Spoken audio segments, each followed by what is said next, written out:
Jó capítulo 5, versículo 19, está escrito assim: em 6 angústias te livrará, e na 7ª o mal não te tocará. Que promessa gloriosa! E eu pergunto, você crê nisso? Você crê que é o Senhor que livra da angústia e livra de todo mal? Crê também que Ele vai falar conosco? Então, por gentileza, coloque tua Bíblia sobre o teu assento e vamos dar para o Senhor e para a sua palavra a melhor salva de palmas que você já deu. Feche os teus olhos, vá aplaudindo, vá glorificando. Senhor, nosso Deus e Pai, Deus bendito, santo, amado e todo-poderoso. Meu Deus, a tua igreja te aplaude e te glorifica. Abra os céus agora e receba o louvor da tua igreja. E por essa mesma abertura, vai derramando a tua graça, a tua bênção, a tua virtude e o teu poder. Ninguém veio aqui ouvir o homem falar, o homem não tem nada a dizer, todos viemos ouvir a tua voz, a tua palavra. Tome agora os lábios do pregador, a boca do mensageiro, que eu diminua, o Senhor cresça, remova toda barreira, todo obstáculo e envie a tua palavra com poder e autoridade, e que a tua palavra agora vá e produza o resultado para qual está sendo enviada, em nome do Senhor Jesus. Diga amém, Senhor. Tome o teu assento, por gentileza, pode se assentar, mas preste muita atenção. Se trouxe caneta e papel, tome nota de tudo o que vai ouvir e aprender, amém? Muito bem.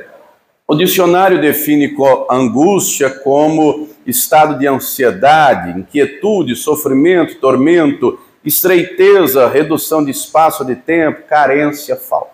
Ao passo que livramento, diz o dicionário, é salvar-se do perigo, é escapar do inimigo, é soltar-se da prisão, é libertar-se de algemas, é ser tirado da dificuldade, é livrar-se da morte ou de um perigo iminente.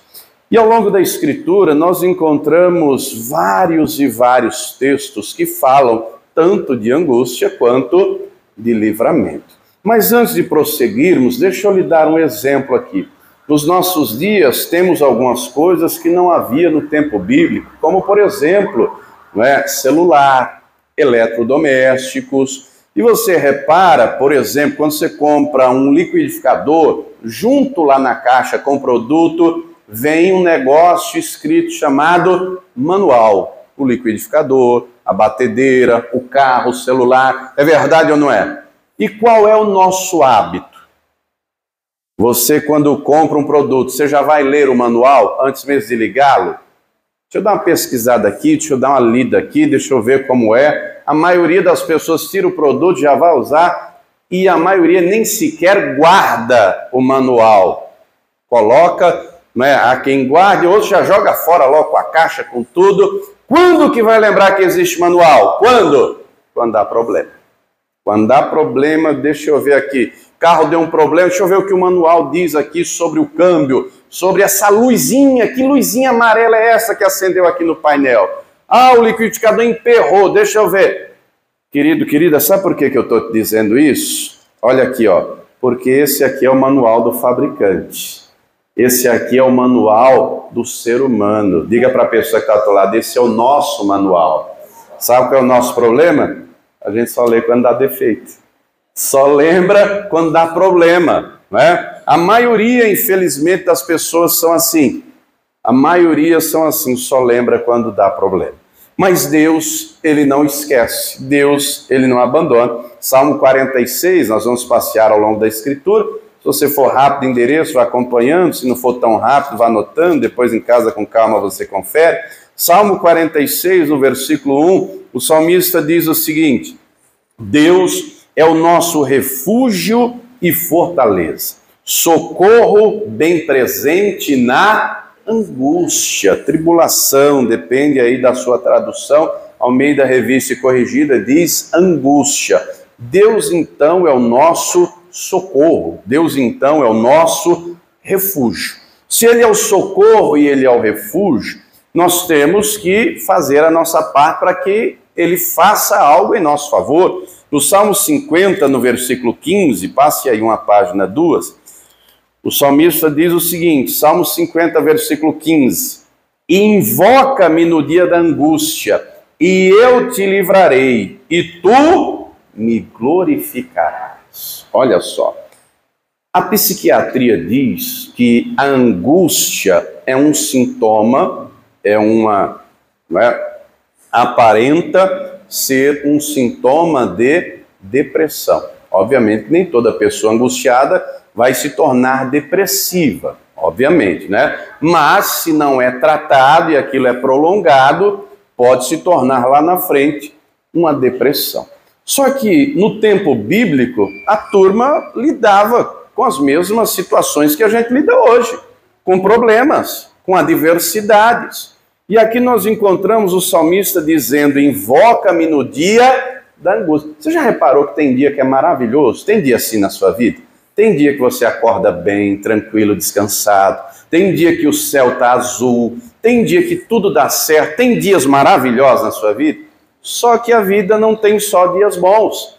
Tem dia que o céu está cinza, o negócio está nublado, você acorda atrasado, perde o ônibus, o carro fura o pneu, o negócio está ruim, é terrível. Tem dia que é mau. E o terrível é quando, aparentemente, os dias maus são maiores ou mais prolongados do que os dias bons. E aí é difícil. E aí é hora, no dia mau, no dia da angústia, é hora de colocar a fé em ação. É hora de acreditar, é hora de invocar a Deus. Estava vendo hoje um vídeo de um médico, urologista, uma palestra para um monte de gente da área da saúde, ele falando, não é, abrindo lá um evento, e ele falando 3 coisas: gratidão, não é? A maioria das pessoas não são gratas. Ele é um médico urologista. E ele dizendo: se agradece a Deus por dormir e acordar? Você agradece a Deus por poder tomar banho? Tem gente que não agradece por dormir e acordar, mas quando está doente, lá na cama, no leito, aí lembra quantas noites eu dormi na minha casa. Mas quando não pode dormir, lembra da diferença que faz uma boa noite de sono. Nunca lembra de agradecer a Deus por poder tomar um banho com as próprias mãos e poder lavar o corpo, mas quando está lá com um catéter intravenoso, com a bolsa de colostomia, com alguma enfermidade, aí valoriza como era bom poder tomar um bom banho com as minhas mãos, lavar todo o meu corpo. E ele vai prosseguindo, né? E ele avança dizendo, já no 3º tópico, a respeito da razão e da fé. E ele, um médico acostumado a lidar com pessoas com câncer. E ele dizendo, como você faz quando o câncer se espalha por todo o corpo? A gente entra com tratamento e deu lá toda a explicação médica, né, de como resolver, o que tratar, o que fazer. Mas em seguida ele diz, a fé desafia a razão. A fé desafia a lógica. E Deus vai além do que o remédio vai. Deus vai além do que a medicina alcança. Note que é um médico acostumado a lidar com pacientes com câncer. E até onde se sabe nos nossos dias, não é, ainda não tem cura, tem tratamento paliativo. Mas ele incentivando o público que lá assistia a acreditar em Deus. E terminou com os olhos marejados de lágrima, mesmo ele sendo um médico, deixou claro que ele acredita em Deus. E é na hora da angústia, é na hora da aflição, nós temos que colocar a fé em ação. Porque quando está tudo bem, até o ímpio fica feliz. Quando está tudo bem, até aquele que não conhece a Deus fica contente e satisfeito. Agora, quando uma pessoa conhece a Deus, passa por angústias e elas virão, queira você ou não queira, faz parte da vida, os dias maus chegarão, as angústias virão, nós temos que lembrar que existe um Deus no céu.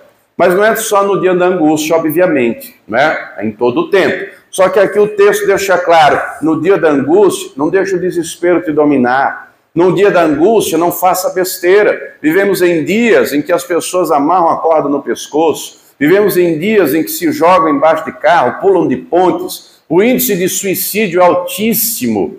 Vivemos em dias em que a depressão já é considerada o mal do século.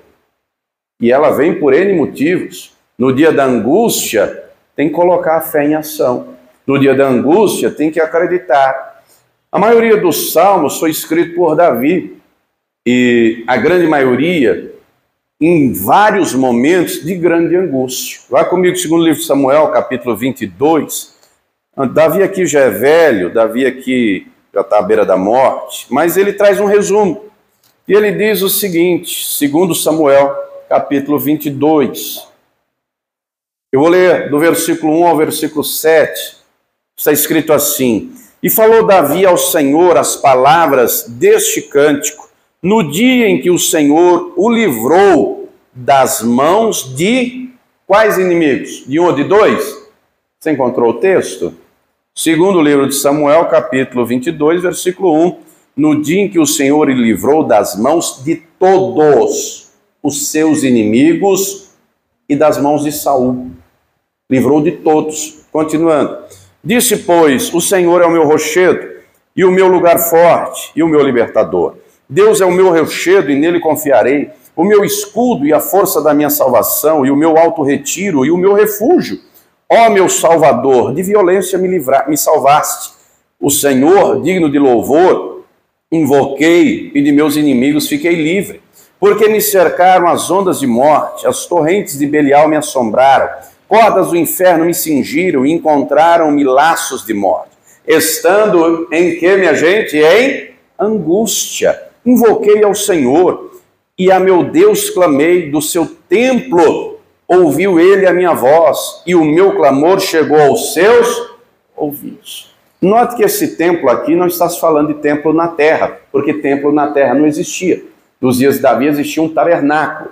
Quem é que constrói o primeiro templo? O filho de Davi, Salomão, anos depois. Não é? De que templo, então, Davi se refere? Lá na glória, na habitação do Todo-Poderoso. Saiba que se você clamar, ele vai ouvir. O ouvido dele não está fechado, o ouvido dele não está tampado. O Todo-Poderoso quer ouvir o teu clamor, o Todo-Poderoso quer ouvir o teu clamor, porque ele vai agir em teu favor. Agora, é necessário clamar, é necessário colocar a fé em ação, é necessário invocar o nome do Senhor. Vá comigo no livro de Jeremias, capítulo de número 1. Quando Deus levanta Jeremias por profeta, Jeremias era ainda muito moço, muito jovem, uma criança. E Deus o chama e Deus diz que o escolheu como profeta para as nações. Deus diz que colocaria a palavra na boca de Jeremias, e a princípio ele não quer, e Deus diz a dimensão do ministério profético de Jeremias, que iria ministrar e profetizar as cidades e as nações. E aí no capítulo 1, no versículo 19, Deus já avisando de antemão das adversidades que ele enfrentaria, já até mesmo para o preparar, Deus diz o seguinte, Jeremias 1, 19, e pelejarão contra ti. Quem pelejará? Muitos daqueles aos quais ele iria profetizar. Mas não prevalecerão contra ti, porque eu sou contigo, diz o Senhor, para te livrar. Levante a mão e declare, o Senhor é comigo, para me livrar de toda angústia. Declare com fé, o Senhor é comigo, para me livrar de toda angústia. Com fé, o Senhor é comigo, para me livrar de toda angústia. Acredite, o Senhor é contigo, para te livrar de toda angústia. Agora, tem que clamar. Tem que colocar a fé em ação, tem que crer. Salmo 34, o salmista diz, muitas são as aflições do justo, mas o Senhor o livra de todas. O 17 diz, os justos clamam, e o Senhor o ouve e o livra de todas as suas angústias. Deus, então, é o nosso libertador, é o que nos traz livramento. Agora, nós temos que colocar a fé em ação. Nós temos que primeiro acreditar, crer, sem fé Deus não age, e nós vivemos num contexto que não é de hoje. Ao longo da Escritura nós vemos vários exemplos de gente que se coloca na posição de vítima, de coitadinho. Ai, tadinho de mim, tadinho de mim. Deus não tem dó de você. Tire isso da sua cabeça. E o diabo trabalha aqui, ó. O diabo trabalha aqui para menosprezar, para pisar, para humilhar. E aí está cheio de gente que tem trauma e complexo e se acha, ó, tem vários exemplos na Bíblia. Pega lá o Gideão, Juízes capítulo 6. Os 10 espias, está lá, Números capítulo 13, não é? Muita gente, vários outros exemplos, se vitimizando. Deus não responde a vitimismo, Deus responde à fé. Quem está entendendo, diga glória a Deus. Tem que acreditar, tem que colocar a fé em ação. Nós começamos o texto no livro de Jó, não é? E Jó é alguém que experimentou angústias em todas as áreas da vida. As angústias vêm, minha gente, devido a diversos problemas, sejam eles familiares, sejam eles pessoais, emocionais, financeiros, de enfermidade, enfim, Jó experimentou angústias em todas as áreas da sua vida. Ele passou por tudo isso, né? Quem já perdeu um ente querido, pense você que perdeu aí um marido, uma esposa, um filho, alguém próximo, né? Você sabe a dor que é perder um ente querido. Imagine enterrar 10 filhos de uma vez. 10. Jó é um dos poucos personagens bíblicos, dos poucos, que não é atribuído falta alguma. Não é que ele era perfeito, mas é um dos poucos que não é atribuído nenhuma falta, nenhum pecado. Outros é demonstrado, não é? Como Abraão, que certa feita mentiu, como Isaac, que andou no mesmo caminho, como Jacó, que em conluio com a mãe enganou o pai, os filhos de Jacó mentiram para o pai, como Davi, que adulterou, mandou fazer o censo. Jó, José, Daniel são dos poucos em que não é apontado nenhuma falta, nenhum erro. Não é que eles fossem perfeitos, é que as virtudes sobrepujam. Deus elogia Jó dizendo, é reto, é sincero, é temente, se desvia do mal. Pensa no homem trabalhador, honesto, idôneo, sempre acordou cedo, sempre trabalhou, dava emprego a muita gente. Durante anos da sua vida trabalhou muito para construir um patrimônio que conseguiu. Era um ótimo marido, era um excelente pai, era exemplo para os filhos, era um pai intercessor. Era um pai intercessor. Era alguém que apresentava ofertas e sacrifícios a Deus pelos filhos. Era alguém que ninguém tinha isso para apontar e acusar. Mas mesmo assim, isso não o isentou de enfrentar aflições. Os 10 filhos morrem no mesmo dia. Imagine que angústia, não? Ter que sepultar 10 filhos. Imagine trabalhar a vida inteira e em um dia ver todo o trabalho de uma vida ir por água abaixo. Imagine uma pessoa que tem saúde, trabalha, ser tomada de doença da cabeça até a planta dos pés. A conjuntura foi tão grave que a própria esposa olha para ele e vai dizer, amaldiçoa o teu Deus e morre.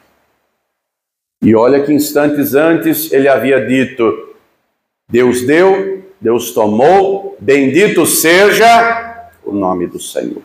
Note que há uma diferença clara, biblicamente falando, entre viver pela alma e viver pelo espírito.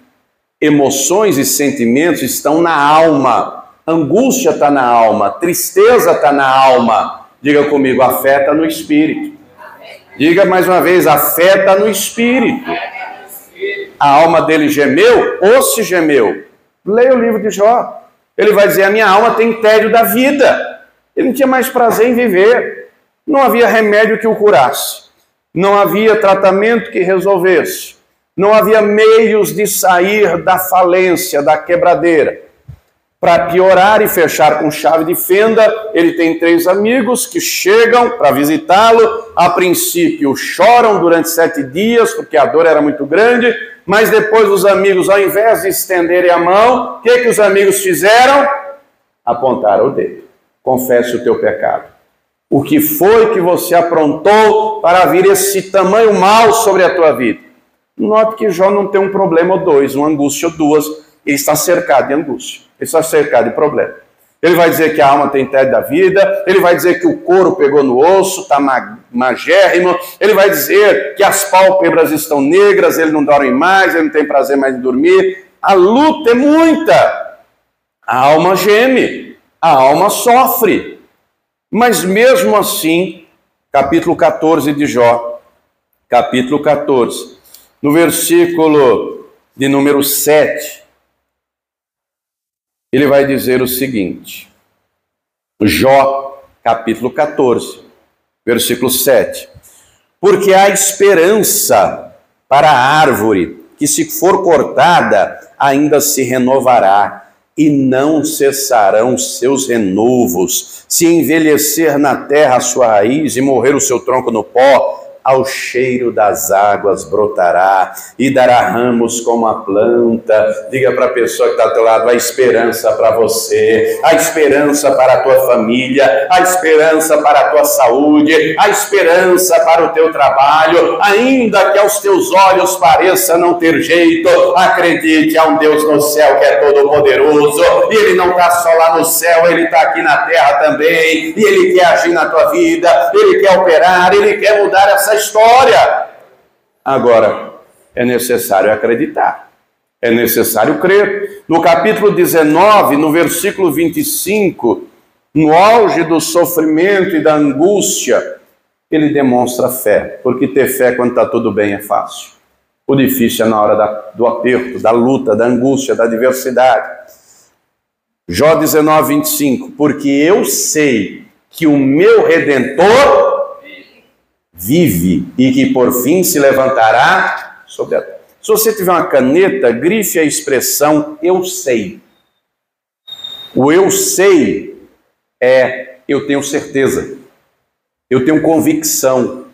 Eu não significa eu acho, talvez, está afirmando eu sei, eu tenho certeza, eu tenho plena convicção que o meu Redentor vive. E a questão é, você acredita que o seu Redentor vive? Glória a Deus.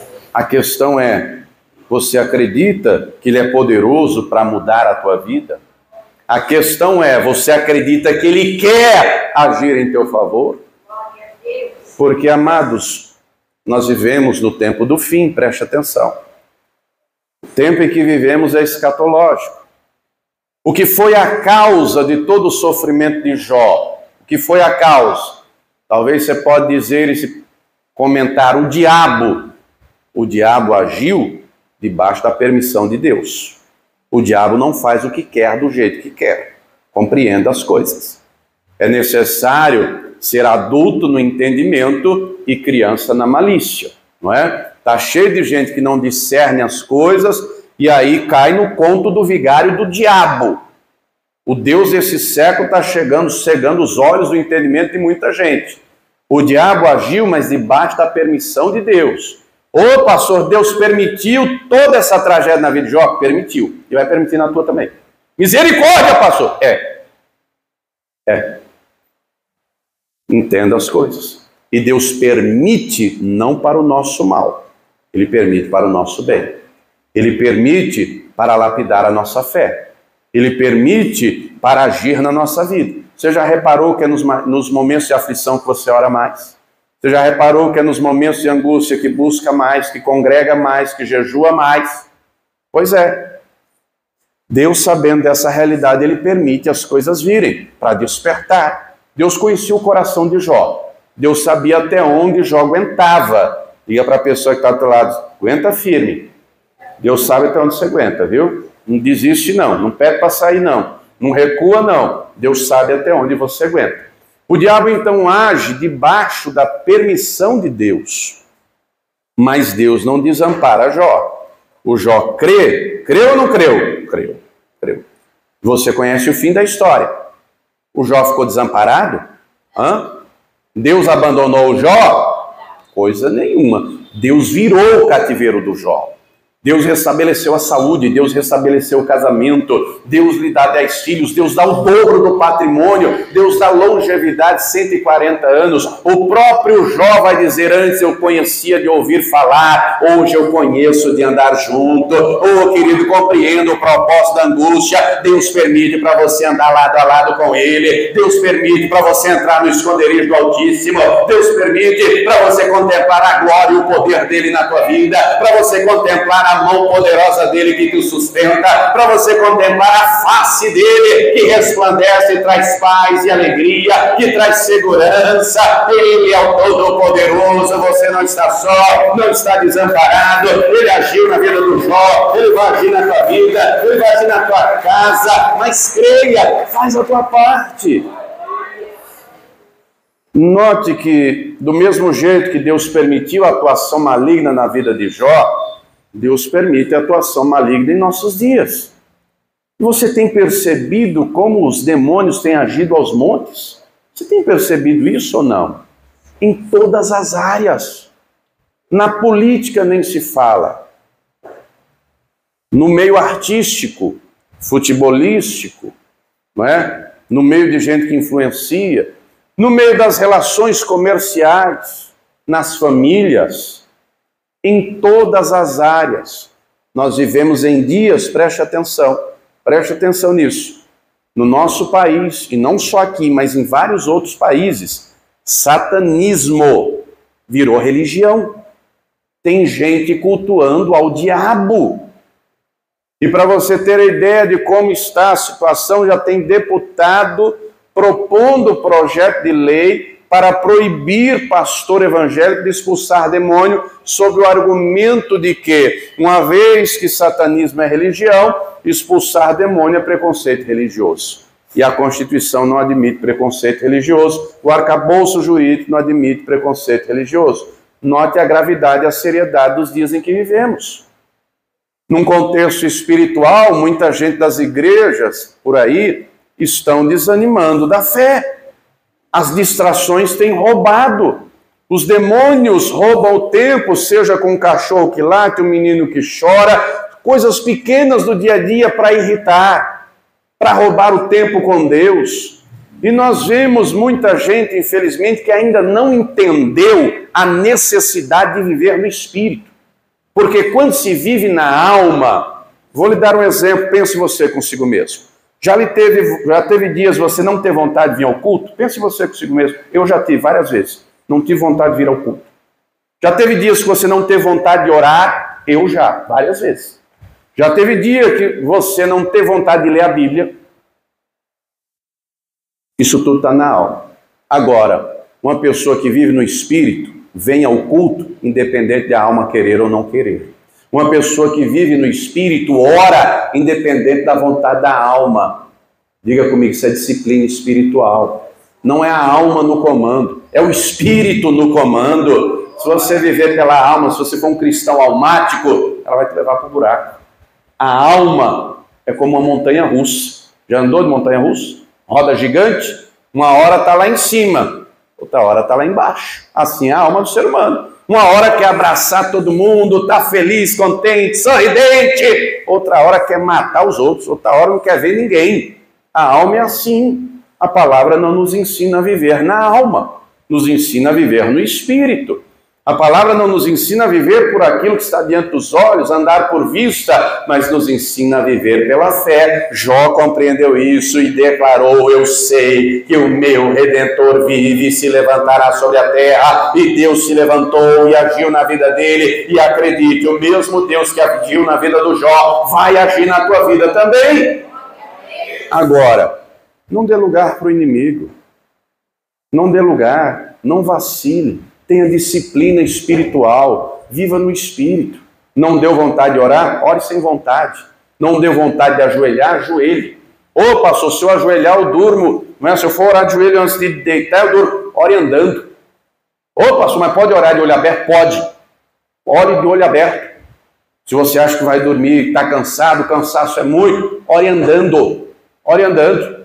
Acordou de manhã, dobra o joelho e agradeça a Deus. Tenha vida de oração. Tenha vida de jejum. Os demônios não estão para brincadeira. E está cheio de crente lavando lambada do diabo, lapada do diabo, porque não entendeu ainda. Ô, querido, as angústias virão, mas o Todo-Poderoso é conosco para nos livrar e nos abençoar.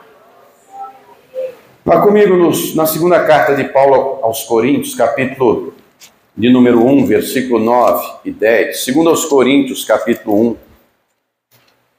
Deus já nos deu o maior livramento que existe. Será que Ele não dá os menores? Lhe garanto que sim. Segunda carta aos Coríntios, capítulo de número 1, o versículo 9 diz assim: mas já em nós mesmos tínhamos a sentença de morte.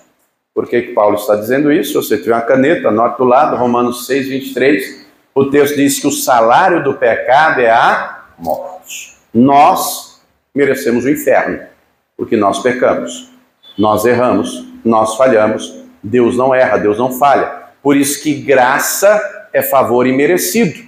Não é por merecimento, é favor de Deus. Então, continuando.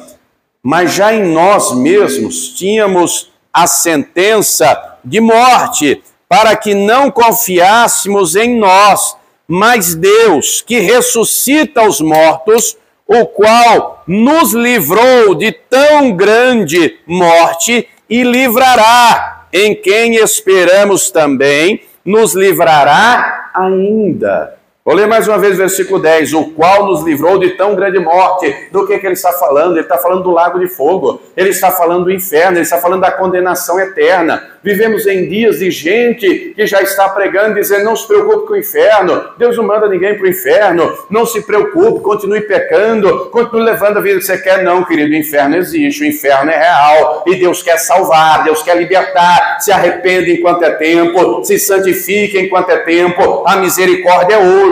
Quando chegar naquele grande dia, não existirá mais misericórdia, será juízo. Os que estiverem à direita do Senhor ouvirão: vinde benditos de meu Pai. Os que estiverem à esquerda ouvirão: apartai-vos de mim, malditos, para o fogo eterno, preparado para Satanás e seus demônios. Se o Senhor já nos deu livramento da condenação eterna, Ele vai continuar livrando nessa terra. Então declara: é o Senhor que é comigo para me livrar. Ele já me deu vida eterna, e Ele me livrará das angústias dessa vida, Ele me livrará de todo mal, e a glória dEle resplandecerá na minha vida. 2 Timóteo 4,18. Quando Paulo escreve o que nós vamos ler, ele está preso na prisão mamertina em Roma, já com uma condenação de morte por decapitação. 2 Timóteo 4, versículo 18. Essa é a última carta que ele escreve. No começo desse capítulo, ele vai dizer: combati o bom combate, acabei a carreira, guardei a fé. Aqui no versículo 18, segunda carta de Paulo a Timóteo, capítulo 4, versículo 18, está escrito assim: e o Senhor me livrará de toda má obra e guardar-me-á para o seu reino celestial, a quem seja a glória para todos sempre. Amém. De toda má obra, ele está falando, se referindo ao maligno, está se referindo ao diabo. E é o diabo que incentiva o ser humano às más obras. E é o que nós vemos nesse dia. Nesses dias, Cracolândia, gente usando droga a céu aberto, sim ou não? Ou onde você mora, você não sabe onde é a boca de fumo. Hã? Não sabe, não? Na rua que você mora, no bairro que você mora, é ali a boca de fumo. Você não sabe, não? Os bares estão aí aos montes. E sabe o que chama a atenção? Boca de fumo lotada. Bares lotados. Tem por aí centros de macumba, umbanda, quimbanda, candomblé, numa sexta-feira como essa, e onde estão muitos cristãos que deveriam estar na casa de Deus, que deveriam estar clamando, mas a distração, o cansaço, não, mas eu trabalhei o dia inteiro, o corpo está cansado. Ô irmão, o corpo cansa, mas o espírito não cansa não, o espírito não cansa, o espírito é incansável. Jesus disse, não é? O espírito está pronto, a carne é fraca. Não deixa a carne falar mais alto. Ô pastor, mas pode vir cansado? Vem cansado, irmão. Vem cansado. Ô pastor, mas se chegar meio atrasado, venha do mesmo jeito. Venha, porque o Todo-Poderoso vai te levantar, vai te despertar, vai te fortalecer, vai te renovar e vai valer a pena. Só que muitos são vencidos pelo cansaço. Preguei esses dias, né? O sono leva à queda e a queda leva à morte espiritual. E muitos estão morrendo na fé nos nossos dias. E muitos, as distrações estão roubando. Oh, querido, Deus quer te livrar de toda má obra. Mas não só livrar de toda má obra e livrar de toda angústia. Ele tem preparado para nós o reino celestial. E se Ele já preparou o reino celestial, e se Ele já deu salvação, e você creu e tomou posse, você acha que Ele não vai te livrar dessa angústia? Creia, Ele vai livrar. Creia, Ele tem o melhor para você. Creia, você vai invocar e clamar, e Ele te socorrerá. E Ele agirá em tua vida. Romanos 8:32. Quem está vivo ainda, diga amém. Quem já está dormindo, diga amém. Se tiver, acordou. Glória a Deus. Romanos 8, no versículo 32, está escrito o seguinte. Deixa eu ler o 31 também. Que diremos, pois, a estas coisas? Se Deus é por nós, quem será? Compreenda que o diabo trabalha para colocar isso em xeque. Colocar isso em dúvida. Será que Deus é com você? Se Deus é com você, por que Ele não fez nada ainda? Se Deus é com você, por que Ele não operou? E o diabo vai trabalhar no imediatismo. Vivemos numa geração de crente miojo. Você gosta de miojo?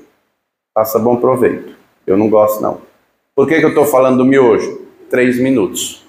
Não é? Instantâneo, rápido. Está cheio de gente por aí que na alma diz, se Deus não fizer, eu não oro mais. Se Deus não fizer, eu não busco mais. Se Deus não fizer, eu me afasto. Vai para o inferno, então. Simples assim. Quem precisa de Deus somos nós. Ele não precisa de mim e de você para nada. Ô, pastor, não. Para de vitimismo, para de choro e acredite, Ele nos ama. Ele nos ama, Ele quer nos fazer crescer. E Ele tem maravilhas para fazer em nossa vida. Só que tem coisa que não dá para dar para criança. Tem que crescer primeiro. Tem que amadurecer primeiro para usufruir da plenitude da bênção de Deus. Quem está entendendo, diga amém. Então não deixe o diabo colocar em dúvida, acredite, Deus é por você, Deus está com você e é promessa dele. Mas ele diz mais, versículo 32, aquele que nem mesmo a seu próprio filho poupou, antes o entregou por todos nós, como nos não dará também com ele todas as coisas? Note que a pergunta já traz implícita a resposta. Se o pai já deu o filho para morrer por mim e por você, e o filho veio e morreu e derramou seu sangue e ressuscitou ao terceiro dia e vive e reina, se ele já deu o filho, será que ele não vai dar as demais coisas? Creia, ele vai dar. Diga para a pessoa que está ao teu lado, ele tem vida vitoriosa para você nessa terra. Ele é o teu socorro na hora da angústia. Ele te livrará da angústia e você vai clamar e vai buscar e através da tua vida o nome dele será glorificado. Ele quer ver em você o que viu em Jó, uma fé sólida, uma fé firme, uma fé arraigada, uma fé fortalecida nele, na palavra dele, que crê e que confia. Aí Deus agiu na vida de Jó. Declare para a pessoa que está do lado, Deus vai agir na tua vida também. Deus vai te livrar de toda angústia, o mal não te tocará, porque o Senhor teu Deus é contigo. Quem crê nisso, diga glória a Deus. Se coloque de pé, por gentileza. Se coloque de pé. Porque nós temos que clamar. Nós temos que invocar o nome do Senhor. Nós temos que colocar a fé em ação. Se vitimizar não muda nada. Cair nas distrações é um perigo. Deixar as angústias dominar está na antessala da depressão. O jeito é clamar. É acreditar em Deus. É colocar a fé em ação, é se fortalecer no Senhor e na força do seu poder. Compreenda que estamos em meio a uma batalha espiritual, isso não é brincadeira. Os demônios estão aí aos montes, e tem gente esmorecendo, e tem gente desanimando, e tem gente cedendo, e tem gente caindo. Deus quer ver você de pé na presença dele. Ô pastor, você não sabe as angústias que eu estou vivendo, são mais que as do Jó? Pense você consigo mesmo. O que você está enfrentando é mais do que o Jó enfrentou? Ele acreditou. Deus mudou a história dele. Deus muda a tua também. Deus o livrou das angústias. Deus o livrou da enfermidade. Deus deu saúde. Deus restaurou as angústias do casamento, porque Deus restaurou o casamento. As angústias familiares, Deus deu 10 filhos. As angústias financeiras, tem gente que não dorme à noite por causa de problemas financeiros, dívidas. Deus mudou a situação financeira do Jó. Você lembra no início dos anos 90, quando tinha um presidente chamado Fernando Collor de Mello, que congelou o dinheiro das pessoas? Você lembra disso? Conheço uma obreira que ela me contou lá em Natal que um tio dela ia viajar de um local para outro, vendeu a casa, vendeu o carro, colocou o dinheiro no banco para poder viajar, ficou só com o dinheiro da viagem, para quando chegasse no local de destino, sacar o dinheiro do banco, comprar uma casa, comprar um carro e tocar a vida. Depositou. Quando chegou no local de destino, foi ao banco, não conseguia mais sacar, porque o governo bloqueou. A angústia foi muito. Um pai de família, com mulher, com filhos, culminou com a corda no pescoço, tirou a própria vida. E assim muita gente nos nossos dias tem tirado a própria vida, outros a depressão domina, outros em casa é um pé de guerra, outros as angústias estão dominando. Acredite, Deus tem vida vitoriosa para você. Acredite, Deus tem livramento de toda angústia para a tua vida. Até mesmo porque se você não crer, ninguém vai crer por você. Se você não invocar a Deus e o buscar, quem fará isso? Deus dá a cada um segundo as suas obras. Eu posso interceder por você. Eu posso clamar por você aqui na igreja, na minha casa, no monte. Eu posso interceder pela tua vida. Agora, não dá para eu ter por você relacionamento com Deus. Não dá para eu obedecer no seu lugar. Não dá para você viver a minha vida, nem eu viver a sua vida. Quem está entendendo, diga glória a Deus. Jó entendeu isso. Ele entendeu. Ele colocou a fé em ação. Deus mudou a história dele. Deus vai mudar a sua história. E eu pergunto, você crê nisso?